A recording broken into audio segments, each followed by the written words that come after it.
다 함께 일어나셔서 오순절후 19번째 주일 예배로 드리겠습니다.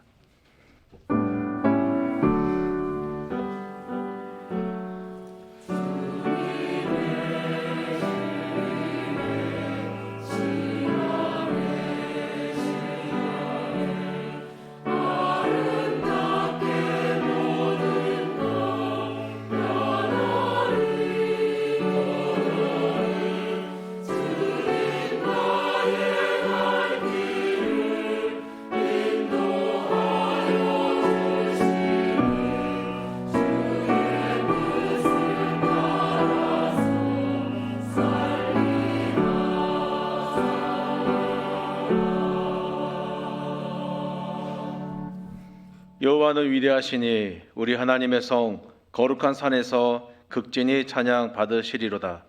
터가 높고 아름다워 온 세계가 즐거워하며 큰 왕의 성 곧 북방에 있는 시온산이 그러하도다.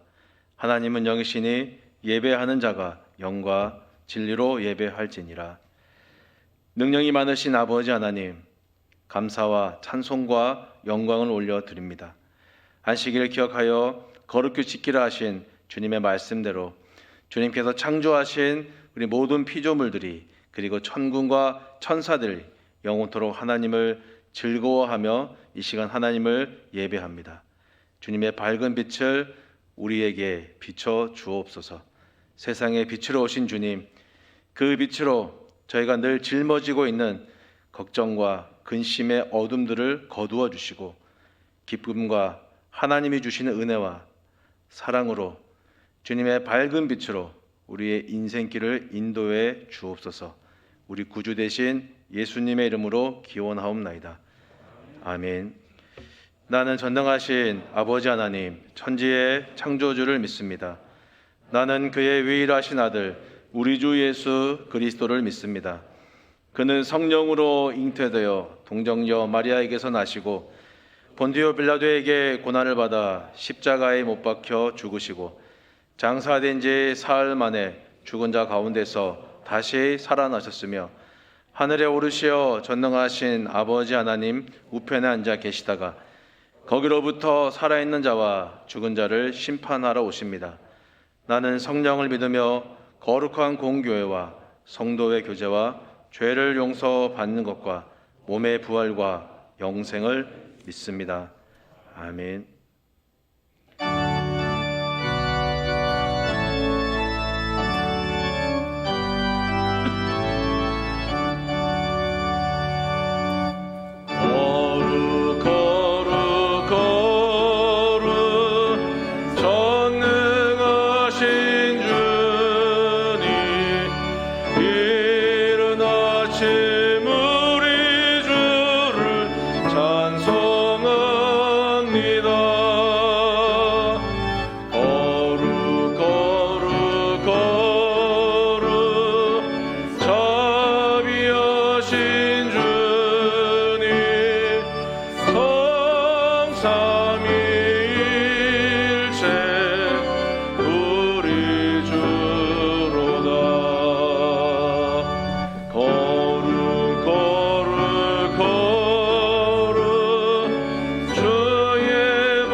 생명과 만복의 근원이신 하나님 아버지, 무더위와 태풍과 폭우와 질병 가운데서도 저희들을 지켜주심에 감사를 드리며 오늘에 이르게 하신 하나님 아버지께 영광과 감사히 드립니다.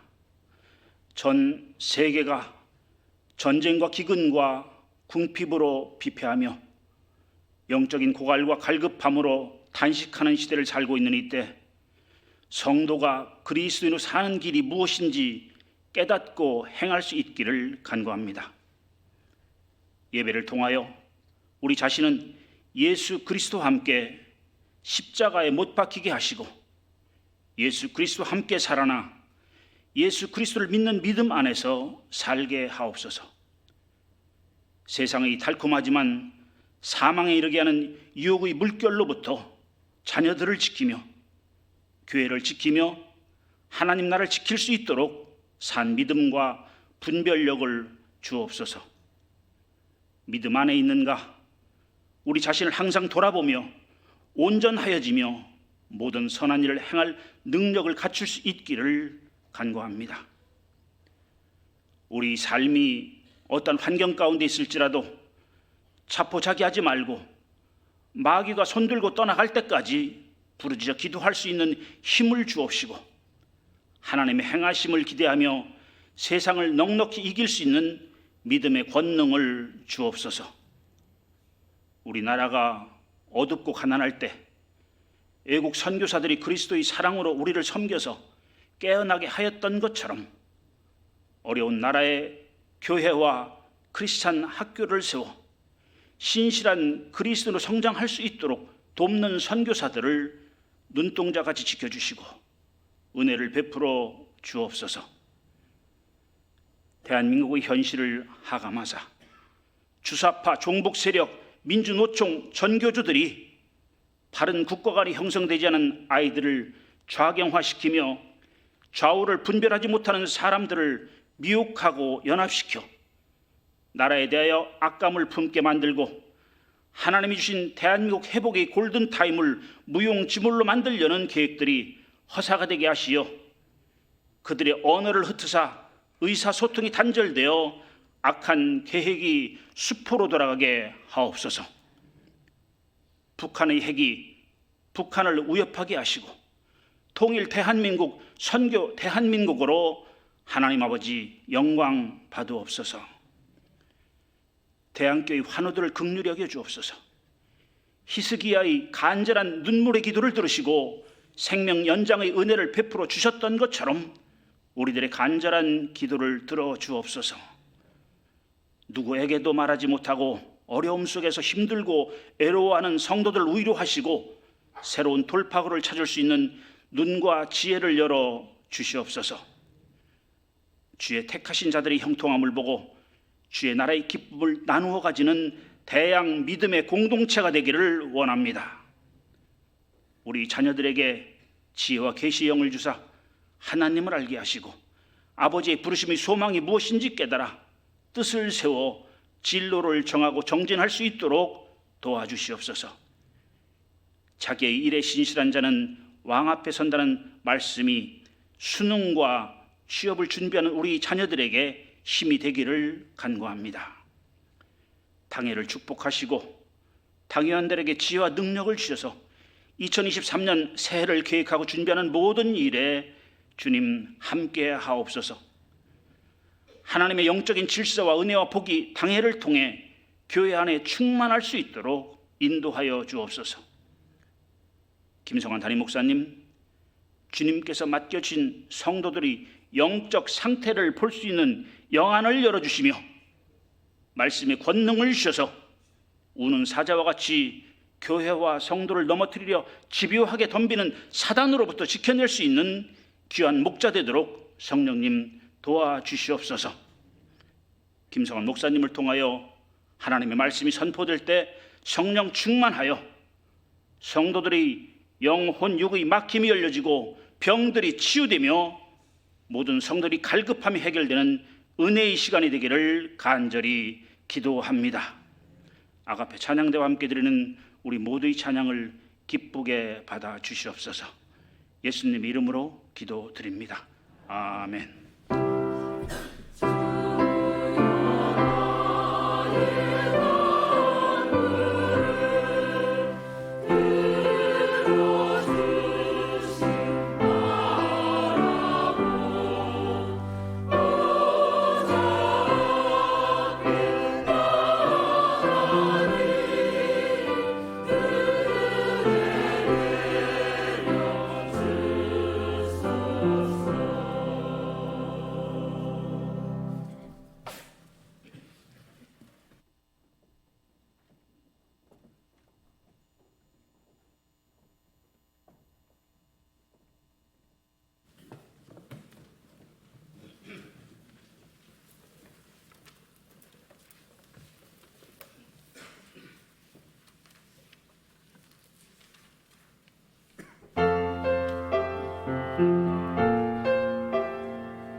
오늘 우리에게 주신 하나님 말씀은 누가복음 17장 10절의 말씀입니다.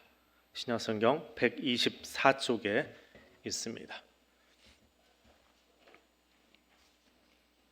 누가복음 17장 10절 말씀 우리 화면 보면서 한 목소리로 같이 읽겠습니다.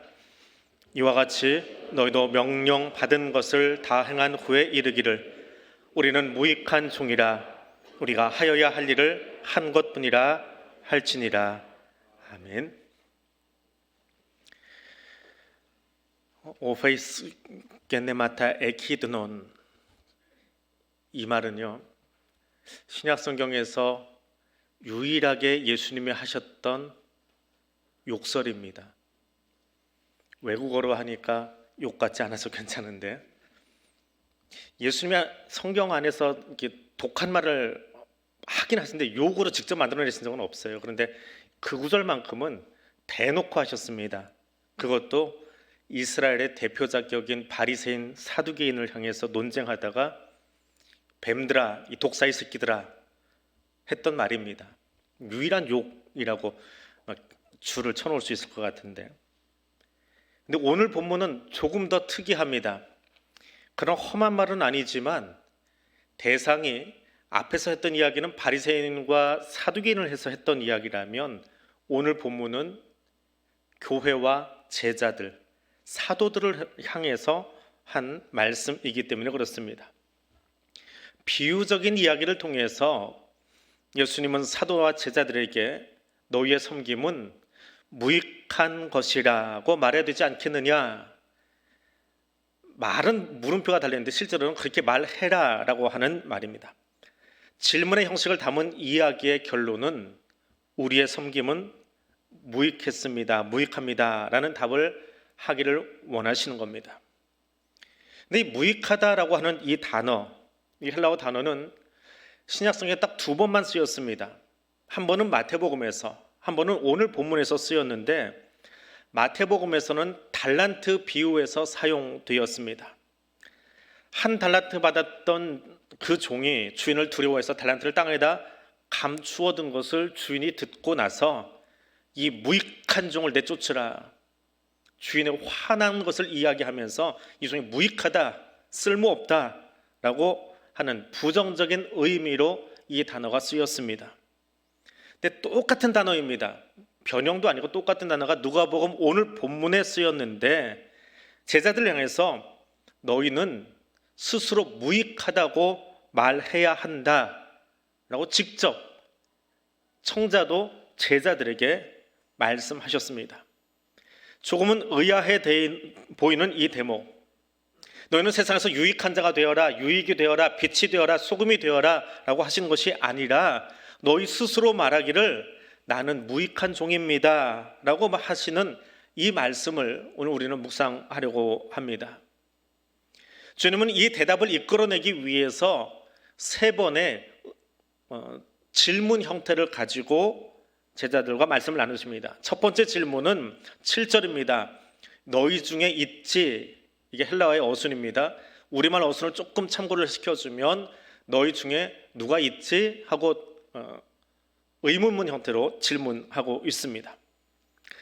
자, 예수님의 비유는 많은 부분이 종과 주인의 관계로 설명을 합니다. 왜냐하면 당시의 사회 구성원이 노예제도 안에서 귀족계층은 채 5%도 되지 않았거든요.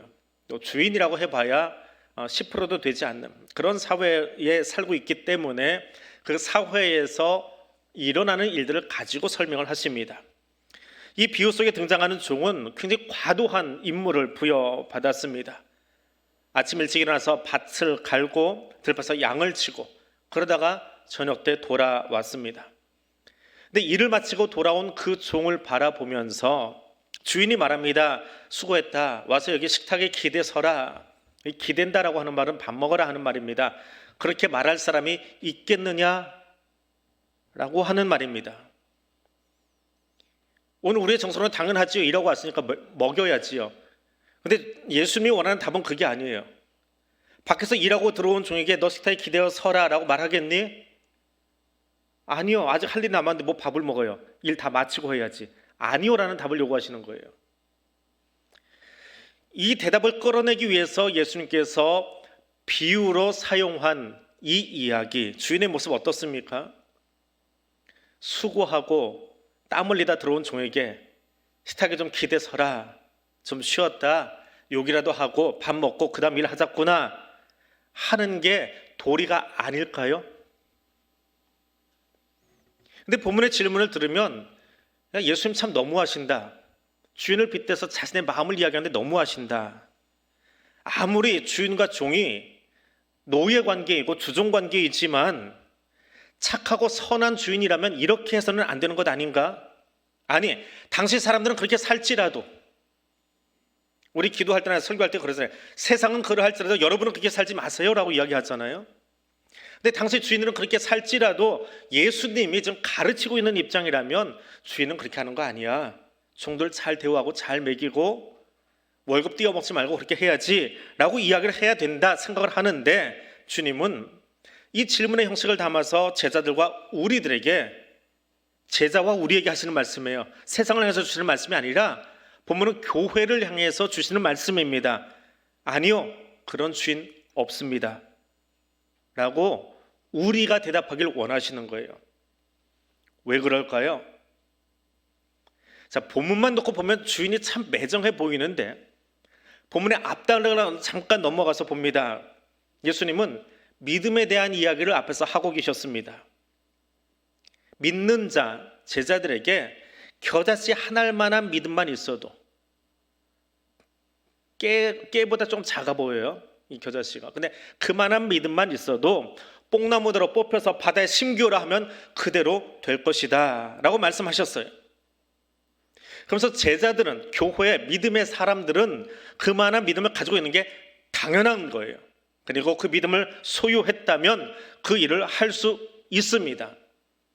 그런데 믿음으로 주님이 말씀하신 것처럼 뽕나무가 뽑혀서 바다에 심겨졌다고 한들, 내가 지금 명령해가지고 여기 있던 나무가 뽑혀서 바다에 심겨진다고 한들 그것이 제자나 혹은 성도의 의로움이 되겠느냐라고 말씀하시는 거예요. 혹은 어떤 집사님이 기도하셔가지고 우리는 상상도 못했던 일이 벌어지는 거예요. 교회 앞마당에 있던 나무가 뽑혀서 저기 고덕 수변에 가서 심겨지는 걸 보았어요. 그랬더니 사람들이 보고 하는 말이, 야, 집사님 대단하네. 이게 성경 속에만 나오는 이야기인 줄 알았는데 집사님 명령하니까 정말 나무가 날아가서 거기 심겼네 라고 말할 수 있겠느냐라고 하는 거지요. 주님은 거기서 이야기했습니다. 아니야. 뽕나무를 뽑아서 바다에 심겨져라 라고 하는 그 믿음조차도 하나님께서 우리에게 주신 선물이기 때문에 우리는 아닙니다 라고 답을 해야 된다는 거예요. 그 말씀 바로 뒤에 오늘 본문이 등장합니다. 주인의 명령대로 종은 나가서 밭을 갈고 양을 쳤습니다. 종이 뛰어나서 그렇게 하는 것 아닙니다. 주인의 명령이니까 당연히 해야 되는 거예요. 그런데 왜 이 이야기를 제자들에게 하고 계시느냐? 이 이야기 바로 반대편에 또 한 사람들이 등장합니다. 이 누가복음 본문이 양쪽으로 여러 가지로 이렇게 에워싸고 있는데, 유대인 곧 율법 학자들, 바리새인과 사두개인들은 율법 준수를 너무 잘해요. 율법 준수를 너무 잘해서 세상 사람들로부터 추앙받는 사람들. 우리는 예수님과 비교하니까 바리새인을 자꾸 낮잡아 보는데 당시 사람들은 바리새인을 굉장히 이렇게 올려봤어요. 우리하고는 달라. 정말 말씀 잘 지키고 구별된 사람들이야. 그게 바리사이거든요. 구별된 사람들이야 라고 칭찬해서 박수 쳐줬어요. 근데 이 사람들이 하는 말이, 내가 하나님이 말씀하신 그 구약의 율법을 하나도 빼놓지 않고 잘 지켰습니다. 자랑하고 의시되고 나 이만큼 했어 라고 광장에서 으쓱거리고 다녔다는 거예요. 이 바리새인과 율법학자들이에요.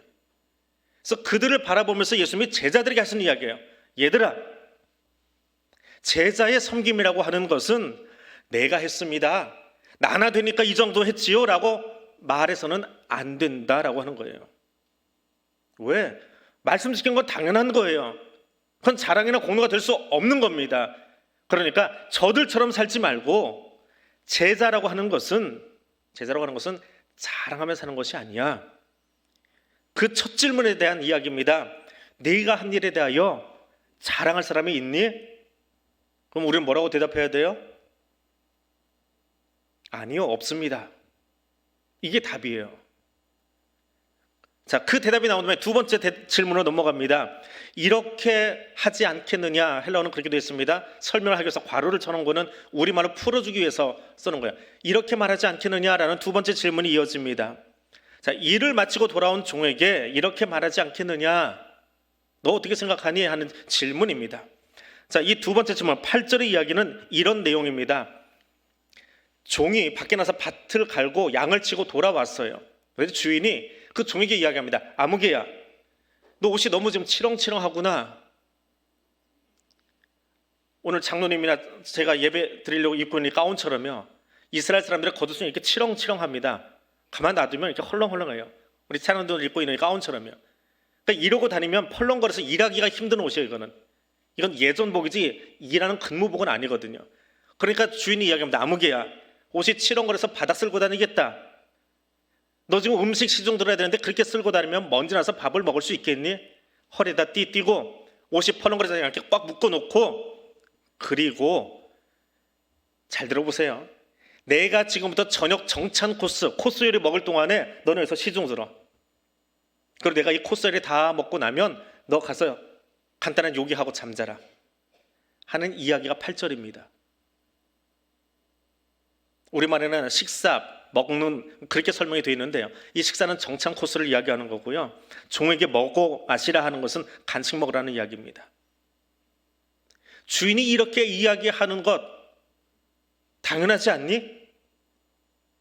라고 질문하시는 거예요. 어떻게 생각하세요? 근데 주님은 답을 요구하세요. 예, 맞습니다 라는 답을 요구하세요.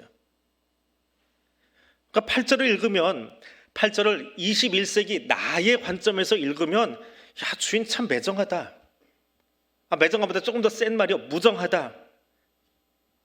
정이라고는 눈꼽만큼도 없는 사람이구나. 아니, 수고하고 돌아온 종에게 식탁에 좀 기대라라는 말도 안 했어요. 뭐라도 좀 먹고 일해라라는 말도 띄우지도 않았어요.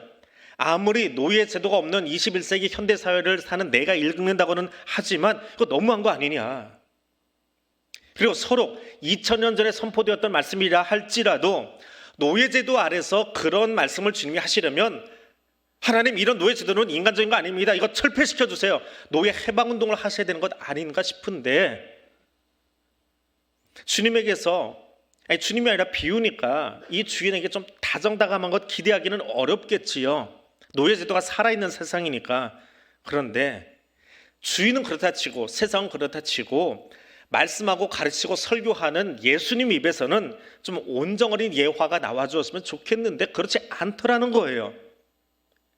이 주인의 모습을 보니까 냉정하다 못해서 박정하고 무정하고, 더 세게 이야기하면 몰인정하고 매정하고 비정한 사람입니다. 우리 귀는 그렇게 들려요. 하지만 예수님은 이 비유를 통해서 누구에게 지금 말씀하고 계셨다고요? 제자들에게요. 참 부담스러운데 제자에게 이야기한다라고 하는 말은 교회 공동체에게 이야기하시는 거예요. 교회 밖의 사람들에게 이야기하시는 게 아니라 교회 공동체 안에 섬김의 일을 하고 있는, 직분을 맡고 있는, 봉사하고 있는 나에게 말씀하시는 거예요. 그래서 이 말씀의 요지는, 얘야, 너는 이런 주인이 부리는 종이야 라고 말씀하고 계시는 거예요. 그 말씀을 가만히 들어봅니다. 그리고 곱씹어 봅니다. 아니, 자기는 정찬 코스 즐기면서 종한테는 간단한 욕이나 하라는 주인의 말. 불편한 말씀이에요. 그런데 주님이 직접 하셨다면 의도가 있겠지요. 그래서 가만히 묵상해 봅니다. 열심히 일하는 종에게 승진시켜 주거나 면리관 씌워줄게, 월급 올려줄게 하는 이야기 하지 않습니다. 계속 수고해. 일 끝나니 이제는 시중 들어. 나는 정찬 먹을 거야. 너는 밥 먹어. 너는 욕이나 해. 그러다가 부녀들이 이 말씀을 보면서요, 마음속엔 그래요. 참 비성하다. 참 못됐다. 우리한테 너무 많은 걸 요구하는 거 아닌가라는 이야기를 자꾸 뱉으면서 보고 있다가 나를 보는 거예요. 내가 종인데, 종이라고 이야기하잖아요. 내가 종인데 뭘 그렇게 바랬을까? 종이 언제부터 주인하고 같은 위치로 올라가려고 주인인 줄 알고 살려고 했을까? 하는 그 질문이 내 안에서 올라오더라고요. 섬기고 수고하고 애썼습니다. 근데 조금 안정되면, 조금 편해지면, 그리고 직분이 올라간다면 한국적인 표현이죠. 직분을 맡고 나면 그런 생각이 들어요. 이제는 내 권리 좀 찾아야 되겠다. 그러니까 교회가 뭐 세습도 하고 뭣도 하고, 교회를 자기 물건이냐 막 들었다 놨다 해버리지요. 자기 권리 찾겠다는 거예요. 종이 아니라 주인이 되어버리는 거예요. 교회 주인은 예수 그리스도신데 내가 주인 돼서 행세하려고 하는 그 모습을 가지고 있는 거예요. 종인 것 잊어버리고, 종의 섬김 잊어버리고 말입니다. 아무리 많은 헌신과 봉사를 했어도 내게는 아무 권리가 없는데요, 제자의 의무와 책임보다 권리를 더 주장하는 나에게 예수님은, 이 사람들아, 섬김을 이유로 대가를 바라는 건 율법학자들인데 그게 너 아니었니? 하고 지금 묻고 계시는 겁니다. 누구보다 수고하고 애썼던 사도 바울이 자신의 삶에 대해서 이렇게 고백합니다. 내가 모든 사도보다 더 많이 수고했으나 내가 한 것이 아니요 오직 나와 함께 계신 하나님의 은혜로라. 이 고백이 나의 고백이 되기를 원합니다. 주님은 여기에 세 번째 질문을 던지십니다. 그래서 주인이 그 종에게 살해해야 되겠느냐? 종이 주인의 명령대로 행했다고 해서 주인이 종에게 친절한 태도를 가져야 하겠느냐? 살해해야 되겠느냐? 호의를 베풀어야 되겠느냐? 이것도 21세기 대한민국의 시선으로 보면 안 됩니다. 예수님은 비유를 2000년 전 이야기로 가지고 가서 이야기하셨거든요. 종은, 노예는 물건입니다. 내 물건이 열심히 일한 거예요. 우리 집 기계가 잘 돌아간 거예요. 그게 이 당시의 상황이거든요. 거기를 보고 이야기를 해야 돼요. 우리의 감정을 넣어서 이야기하면 주인 좀 안 돼, 그러니까 나쁜 사람이지요. 근데 그 당시의 관점에서 보는 겁니다. 그렇게 열심히 일했다고 해서 주인이 종에게 호의를 베풀고 살해를 해야 되겠느냐? 뭐라고 답이 나오는 거예요? 아닙니다. 그럴 이유 없지요. 주인이 그런 거 당연하지요. 라는 답이 나와야 되는 거예요. 왜요? 그 결론입니다. 그것이 10절입니다. 앞에 나오는 세 질문을 듣지 않고 10절을 보면 굉장히 힘들어요. 그런데 세 질문을 듣고 나니까 이제 종의 도리가 무엇인지, 제자의 도리가 무엇인지, 섬김이 무엇인지가 아주 명확하게 한 줄로 정리되어 있습니다. 그 한 줄은 저와 여러분에게, 제자들에게 이렇게 말하라고 가르치고 있는 겁니다. 나의 섬김은 무익한 것입니다. 세상은 열심히 수고하고 있어서 성공하고 다스리는 자가 되고 주인 노릇하는 데 목표를 둡니다. 그래서 서점에 가면 자기관리법, 성공하는 법, 주식하는 법, 그런 것들이 즐비하게 책상에 놓여 있어요. 근데 그렇게 산 사람들이 있습니다. 누구요? 바리새인들이요. 처음에는 말씀 열심히 지키기 위해서 그들을 구별했어요. 그래서 바리사이파, 스스로 붙인 이름도 아니고 사람들이 우리하고는 달라, 그래서 파리사이파하고 이렇게 따로 떼어놨어요. 우리들하고 다르게 말씀 정말 열심히 잘 지키는 사람들이야. 그런데 그렇게 지키다 보니까 이게 의가 되고 자리가 되고 직분이 되고 지도자가 되고 막 그러는 거예요. 근데 그들보다 더한 사람들이 있었습니다. 누구요? 사두개인들이요. 종교인들이요. 예수 믿는 사람 얘기하는 게 아니고요, 제사장들을 얘기하는 거예요. 바리새인보다 더 철저하게 말씀을 지켰어요. 근데 이 사람들의 목표는 뭐예요? 대제사장 되는 거예요. 돈을 주고라도 살 수 있는 때였으니까 이 사두개인들의 목표는 대제사장 한번 해보고 죽는 거예요. 그렇게 자신들의 섬김이, 말씀 지킴이 의가 되고 권세가 되고 자랑이 되는 삶을 살아가고 있었어요. 그들을 바라보면서 예수님이 제자들에게, 교회 공동체에 하신 이야기예요. 얘들아, 너희는 주인의 명령을 받은, 하나님의 명령을 받은 제자들 아니냐. 섬김은 명령이야. 제자의 섬김은 의무야. 그래, 나도 알아. 의무는 힘들어, 어려워. 그러나 그렇다고 해서 그 의무 행하는 것이 자랑할 것은 못 돼. 그러니까 너희 섬김이 있은 후에 너희는 이렇게 말해야 돼. 나의 섬김은 무익한 것이었습니다. 나는 무익한 종입니다. 여기 무익하다라고 하는 이 말은 마태복음에 나왔던 것처럼 쓸모없습니다라는 뜻의 말이 아닙니다. 똑같은 단어이지만 이 문장 속에서는 의미가 이렇게 정리됩니다. 우리의 섬김은 나의 영광과는 아무 관계가 없습니다. 내가 얼마나 열심히 섬기고 봉사하는지 공로로 내세울 수 없습니다. 내가 열심히 섬겼다고 그것이 내 영광 되고 내가 이만큼 했지요라고 어깨 펴야 되는 나의 영광이 될 수 없습니다. 그 반대말이 뭐라고요? 나는 무익한 종입니다. 왜요? 바로 그 뒤에 이유가 나옵니다. 우리는 무익한 종입니다. 바로 처리해놓고 왜냐하면 써놓으시면 좋아요. 그럼 설명이 되는 거예요. 왜냐하면 우리는 해야 할 일을 했기 때문입니다. 해야 할 일을 했기 때문입니다라고 하는 이 말도 사실은 원어를 그대로 잘 풀어주질 못했어요. 그래서 일 많이 시키는데 그냥 시킨 대로 해 라는 식으로 이언령 표현으로 설명하기 쉬운데 그런 뜻의 언어가 아닙니다. 오늘은 인사당회 하는데요, 임명하면 무조건 해 하는데 이 말 갖다 써버리면 안 돼요. 저도 쓰지 않을 겁니다.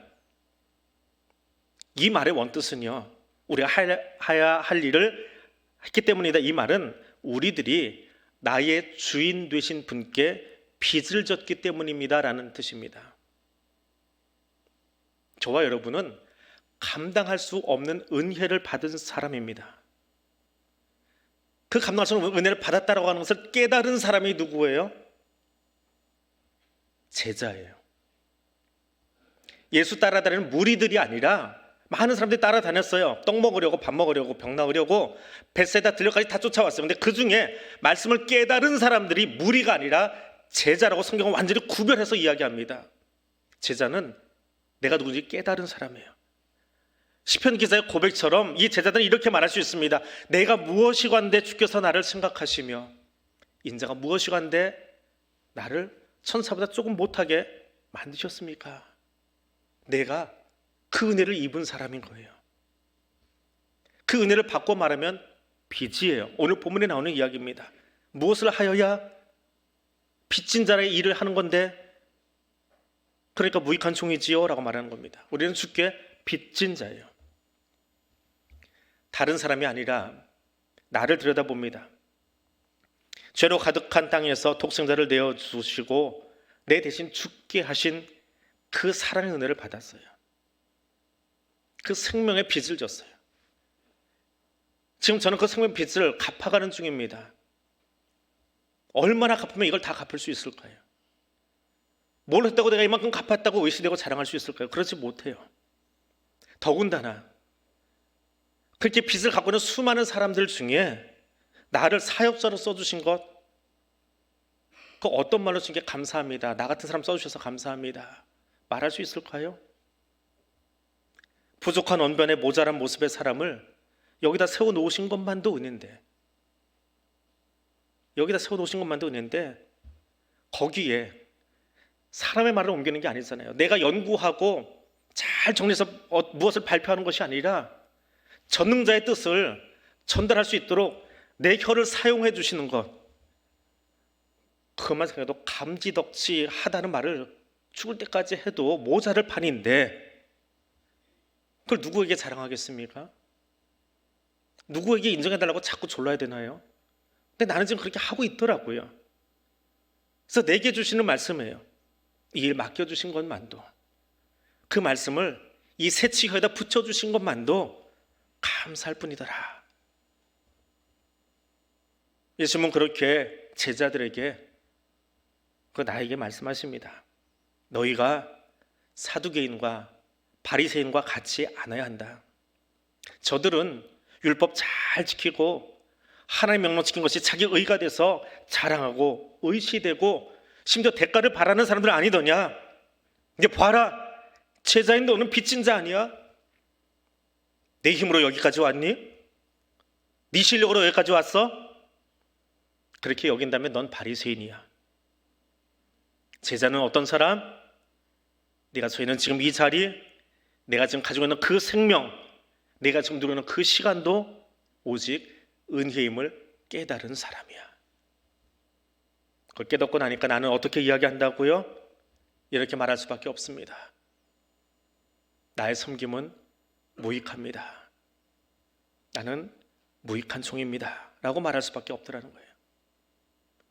그래서 예수님은 그 당시를 살아가던 종교 지도자들하고 비교해서 이 제자 공동체는, 주님이 피로 값주고 사신 이 교회 공동체는 이 고백으로 살아가기를 원하고 계시는 겁니다. 우리의 섬김은 큰 일, 위대한 일 하는 게 아닙니다. 우리의 섬김은 한 가지예요. 빚진 자로서 주님의 일을 하는 것입니다. 바울의 고백을 읽으며 오늘 말씀을 마무리하려고 합니다. 나는 심었고 아버지는 물을 주었으되 오직 하나님께서 자라나게 하셨나니 그런즉 심는 이나 물 주는 이는 아무것도 아니로되 오직 자라게 하시는 이는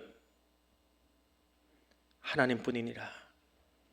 이것이 오늘 제자된 우리 모두의 고백이 될 수 있기를 원합니다. 이 말씀 기억하면서 같이 기도하겠습니다.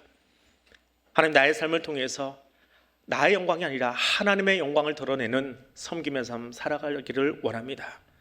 하나님, 내 삶을 통해서 내 뜻이 아니라 하나님의 뜻을 드러내고 보여주는 그런 사람 되기를 원합니다. 무엇보다 하나님, 내게 주신 그 사랑의 빚을 나누며 살아가는 섬김의 사람이 되겠습니다. 오늘 말씀 기억하며 이 기도 제목 가지고 우리 같이 통성으로 기도하겠습니다. 거룩하신 하나님, 감사합니다. 이 땅을 살아가는 제자 공동체에게, 그리고 오늘 나에게 말씀하시는 주님의 음성을 듣습니다. 바리새인과 서기관들, 율법학자들, 사두개인들은 자기들이 말씀 지키는 것조차도, 섬김조차도 그들의 의가 되고 그들의 영광이 되고 자랑하며 대가를 바라고 살아가지만 제자의 너희는 그렇게 하지 않아야 되지 않겠느냐? 나는 무익한 종이라 말하라 말씀하시는 주의 음성을 들었습니다. 주님, 오늘 나의 삶을 통하여, 나의 남은 시간들을 통하여 하나님의 영광을 드러내는 그 삶 살아갈 수 있기를 원합니다. 무엇보다 우리의 섬김을 통해 나의 뜻이 드러나는 것이 아니라 하나님의 뜻이 드러나기를 원하여 섬기는 그 자리에 나아갈 수 있기를 원합니다. 주님, 내게 생명 주신 것 감사합니다. 내게 오늘 이 시간 주신 것 감사합니다. 내게 함께 섬길 수 있는 믿음의 공동체를 허락해 주시니 감사드립니다. 함께 기도할 기도의 동역자들 붙여주시니 감사합니다. 하나님, 우리가 함께 여기 예배드리게 하심을 더욱 감사드립니다.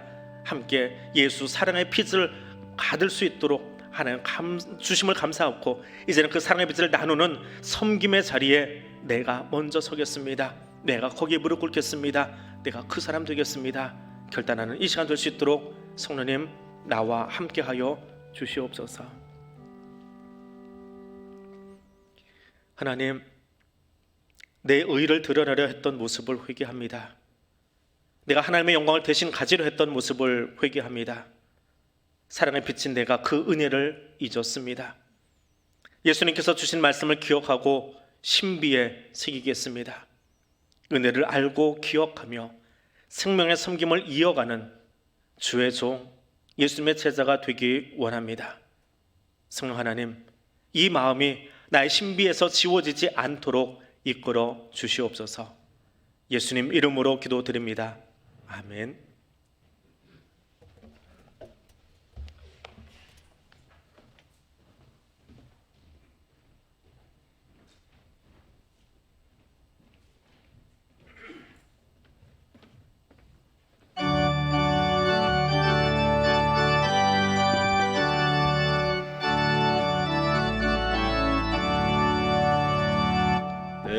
주 하나님, 넓고 큰 은혜는 저 큰 바다보다 깊다.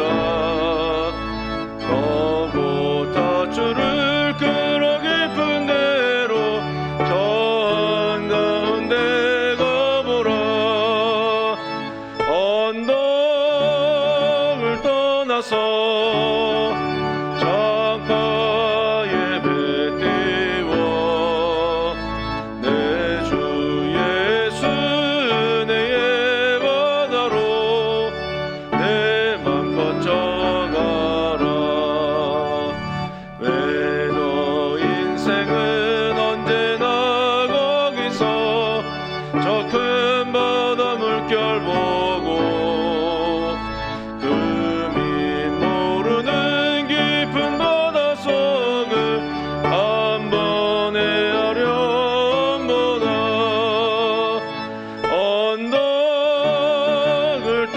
떠나서 장파 예배 띄워 내 주 예수 내 예바다로 내 맘껏 져가라.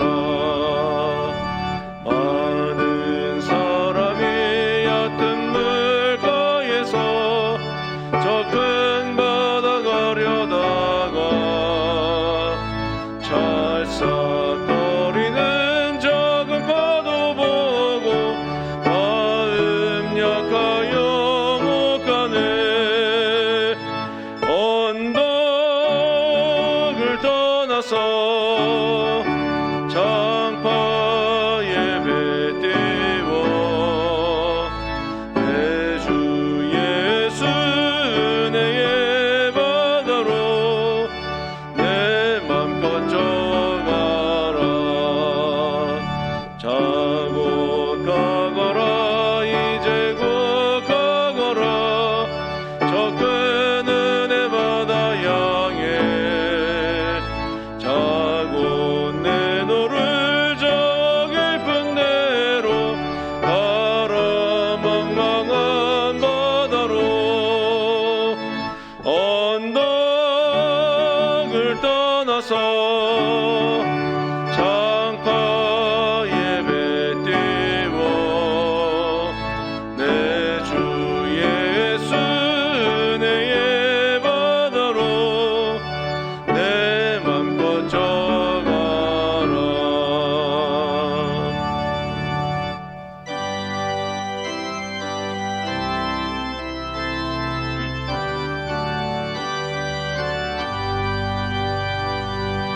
만 가지 은혜를 받았으니 내 평생 슬프나 즐거우나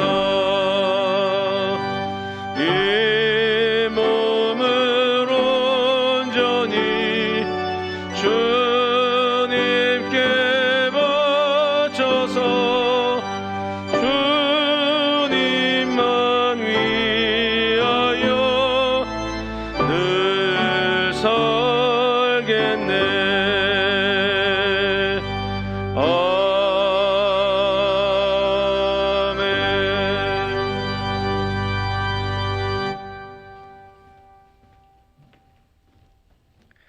아멘. 사랑과 은혜의 하나님 감사합니다. 세상 가운데서 우리를 구별하여 하나님의 자녀 삼아 주시고 하나님을 향하여 아바 아버지라 부를 수 있도록 놀라운 특권을 허락하여 주시니 감사드립니다. 오늘도 이 시간 그 은혜에 감사하여서 우리의 시간을 구별하여 하나님 앞에 달려 나왔습니다. 내게 주신 모든 것의 주인이 여호와 하나님이심을 고백하며 그 고백을 담아 이 예물을 올려드립니다. 예물 위에 담겨있는 예배 자리에 일어선 주의 백성들의 고백을 주님께서 받아주시고 오직 하나님만이 부어주실 수 있는 하늘의 신령한 은총으로 부어주시옵소서.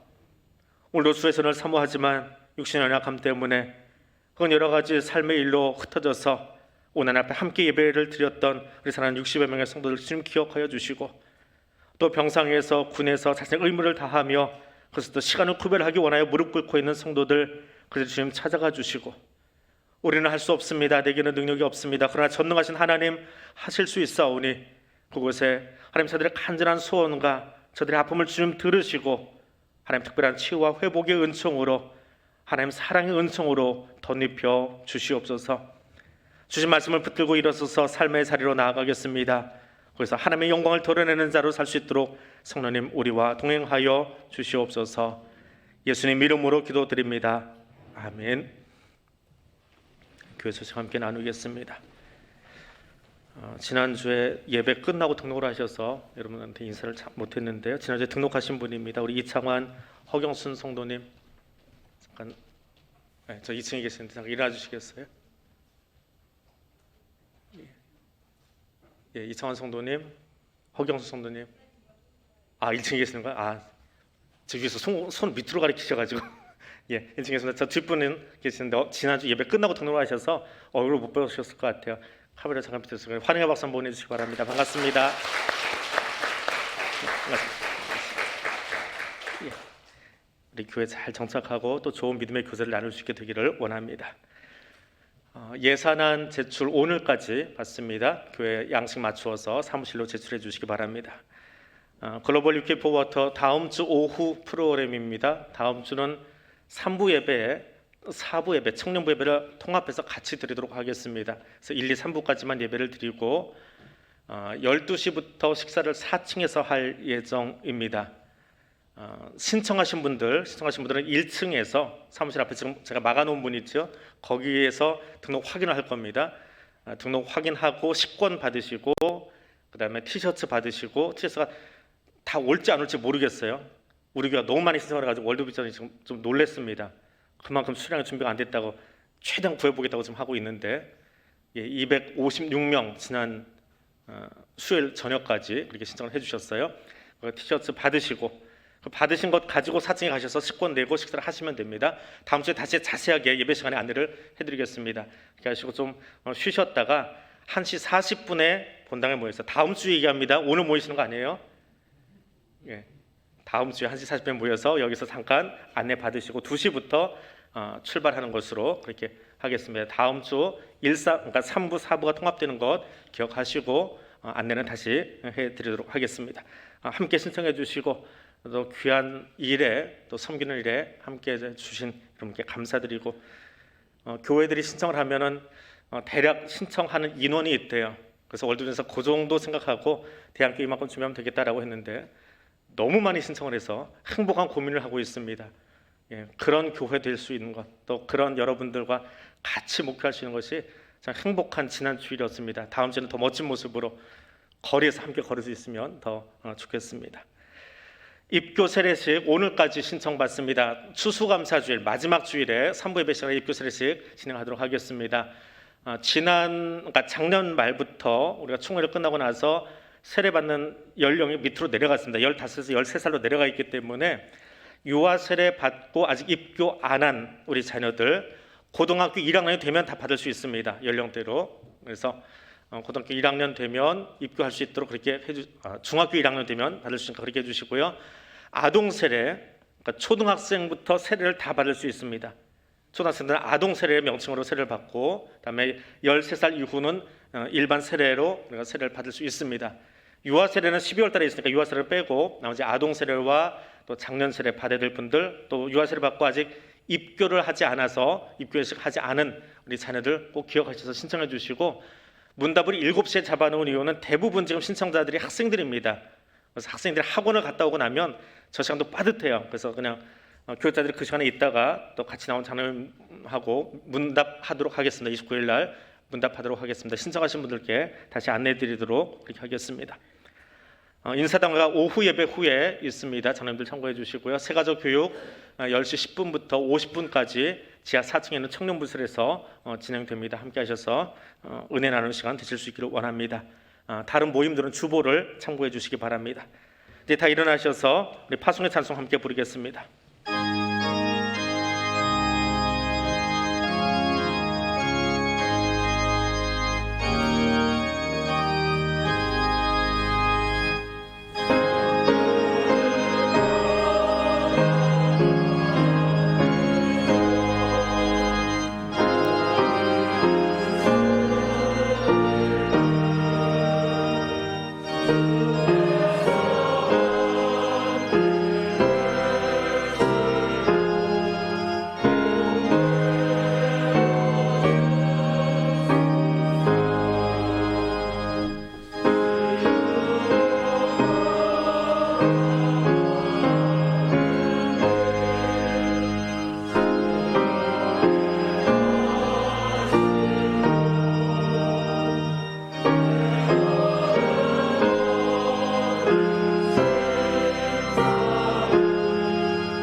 이제는 우리 주님 예수 그리스도의 은혜와 하나님 아버지의 크고 놀라우신 사랑과 성령 하나님의 교통하시며 인도하여 주시는 은총이 말씀을 신비에 새기며 삶의 새로 나가는 백성들 위해 영원토록 함께하여 주시기를 축원하옵나이다.